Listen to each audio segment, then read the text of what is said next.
Are you sure you want to say that again? The room fell silent. The young man standing in the center of the ring didn't step back. His hands were loose at his sides, but his jaw was tight with determination. Around the edges of the training hall, a dozen students watched without speaking. He looked straight at his teacher. I said, "I'm faster than you." A quiet ripple moved through the room. Not laughter, not outrage, just surprise. Because the man he had challenged wasn't just any instructor. It was Bruce Lee. The wooden floors of the small gym in California had seen years of sweat, discipline, and humility. Students came from everywhere to learn not just how to fight, but how to understand themselves. And yet, in that moment, something different filled the air, something heavier than training. Challenge. Bruce Lee didn't react immediately. He simply looked at the young man, studying him with calm eyes. "You believe speed is everything?" he asked softly. The student nodded. "I believe I can beat you." Another pause. Outside, cars passed by on the street. Inside, no one moved. Before this story goes any further, take a second to subscribe, because stories like this deserve to be heard. Bruce stepped forward slowly, stepping into the ring. "Then let's see," he said quietly. But what happened that day wasn't just a fight. It became a lesson no one in that room would ever forget. The student's name was Daniel. He had only been training under Bruce Lee for a little over a year, but he was different from most of the other students. He was fast. Everyone knew it. When drills began, Daniel's punches snapped through the air like quick flashes of lightning. His footwork was sharp. His reflexes were natural. Even experienced students sometimes struggled to keep up with him during sparring sessions. But speed, Bruce often reminded the class, was only one piece of the puzzle. Daniel listened, but he didn't always believe. He had grown up in a world where proving yourself mattered, where being the best meant everything. And when he first walked into Bruce Lee's training school, he had one goal in mind: to become unstoppable. At first, Bruce encouraged him. "Talent is a seed," Bruce once told him during practice. "But discipline decides what grows." Daniel nodded that day.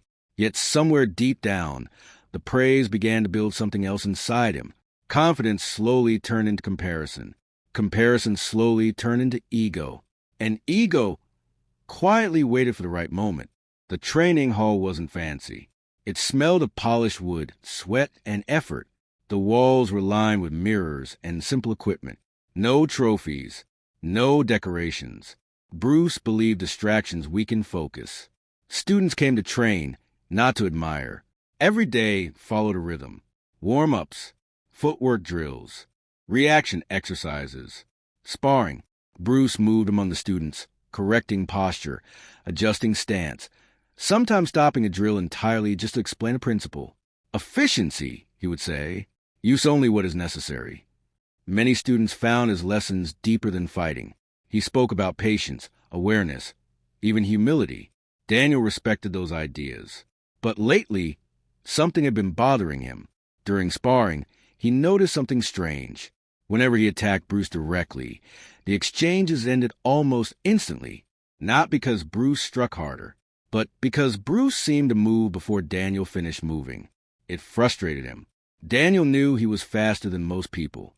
So why didn't it work?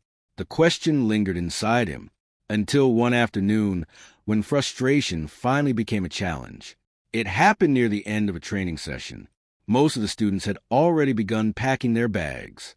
A few remained to stretch or talk quietly. Daniel was still in the ring, shadow boxing. His movements were quick and sharp. Bruce watched from the edge of the mat. "Speed without awareness wastes energy," Bruce said calmly. Daniel stopped. He turned. "With respect," Daniel replied carefully, "I think my speed is my advantage." Bruce nodded slightly. "Yes." Daniel hesitated. Then the words slipped out. "I think I might even be faster than you." A few students froze. Bruce didn't react with anger. Instead, he stepped closer. "Faster doing what?" Daniel swallowed. "Fighting." The room grew still again. Bruce studied him for a moment, almost like a teacher deciding whether a student was ready for a difficult lesson. Finally he spoke. "Sometimes the mind races faster than the body." Daniel didn't back down. "Or sometimes the student surpasses the teacher." A long pause. Then Bruce quietly stepped into the ring. The students who remained formed a silent circle. No one was cheering. No one was laughing. This didn't feel like entertainment. It felt like something important. Bruce stood relaxed, his posture loose and natural. Daniel bounced lightly on his feet, his confidence steady. Bruce spoke first. "This is not about winning," he said. "It's about understanding." Daniel nodded, but inside, he was already imagining victory. Bruce raised one hand slightly. "Whenever you're ready." Daniel didn't wait. He launched forward with a rapid combination. Jab, cross, step, strike. The movements were fast, very fast. To most people, they would have been impossible to avoid. But Bruce shifted half a step. Just half. Daniel's strike missed by inches. Before Daniel could even reset his stance, Bruce tapped his shoulder lightly. Point. The room stayed silent. Daniel frowned. That had been only the first exchange. But something inside him shifted. For the first time, he wondered if this fight wasn't going to unfold the way he expected. Daniel attacked again. Faster this time. His punches came in sharp bursts. His footwork cutting angles across the mat. But every time he struck, Bruce was already somewhere else. Not far. Just enough. Sometimes Bruce deflected. Sometimes he stepped aside. Sometimes he didn't even appear to move at all until the last moment. To the students watching, it almost looked effortless. But Daniel felt the pressure building. Each failed attack chipped away at his confidence. How could someone move like that? Bruce wasn't racing him. He wasn't reacting faster. He was simply there where Daniel wasn't expecting. After another missed strike, Bruce lightly tapped Daniel's arm, then stepped away again. No aggression, just quiet control. Daniel breathed harder. The fight had barely lasted a minute, yet it already felt like he was chasing something he couldn't catch. Bruce finally spoke. "Why do you rush?" Daniel wiped sweat from his brow. "Because speed wins fights." Bruce tilted his head slightly. "Speed without timing loses them." Daniel shook his head. "I'm not done." He attacked again, this time with everything he had, the fastest combination he could throw. For a brief second, it almost looked like he might land something, but Bruce stepped forward instead of back. The distance collapsed instantly. Daniel froze. Bruce's hand stopped inches from Daniel's chest. Not striking, just demonstrating. "If this were real," Bruce said quietly, "you would already be hit." Daniel lowered his hand slowly. The realization was beginning to settle in. The room remained silent. No one was mocking Daniel. In fact, many of the students watching felt something deeper than surprise. They recognized a lesson unfolding. Daniel stepped back, breathing hard. "I thought if I was faster." Bruce nodded. "Speed matters." He gestured lightly around the room. "But awareness matters more." Daniel looked down at the mat. Bruce continued. "You were not fighting me," he said gently. "You were fighting the idea of me." Daniel frowned. Bruce stepped closer. "You wanted to prove something before understanding anything." Those words landed harder than any strike. For the first time since the challenge began, Daniel's shoulders dropped. His ego had carried him into the ring. But now something else was taking its place. Reflection. Daniel looked up again. "What should I have done?" Bruce didn't answer immediately. Instead, he motioned for Daniel to reset his stance. "Try again." Daniel hesitated. This time he didn't rush. He circled slowly, watching, breathing, thinking. Bruce waited. No movement, just presence. After a few seconds, Daniel stepped forward with a single controlled strike. Bruce deflected it easily. But this time Daniel didn't chase. He stepped back. Bruce smiled faintly. Better. It wasn't about speed anymore. It was about understanding. And that realization changed everything. The sparring ended quietly. There was no dramatic finish. No knockout. Just a bow. Daniel lowered his head respectfully. Bruce returned the gesture. The students slowly began speaking again. But everyone knew they had witnessed something more meaningful than a fight.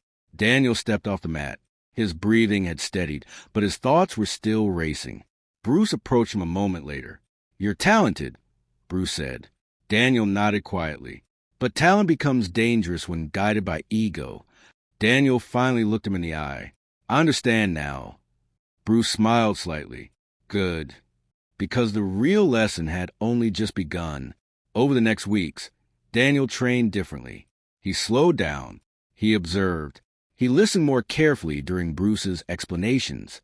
Instead of trying to dominate sparring matches, he focused on timing, distance, and patience. At first it felt strange, almost uncomfortable, but slowly his movements began changing. They became more efficient, more controlled. Other students noticed it too. Daniel wasn't just fast anymore. He was thoughtful, and that transformation made him stronger than speed alone ever could. One evening after class, Daniel stayed behind. Bruce was cleaning the training mats. Daniel approached quietly.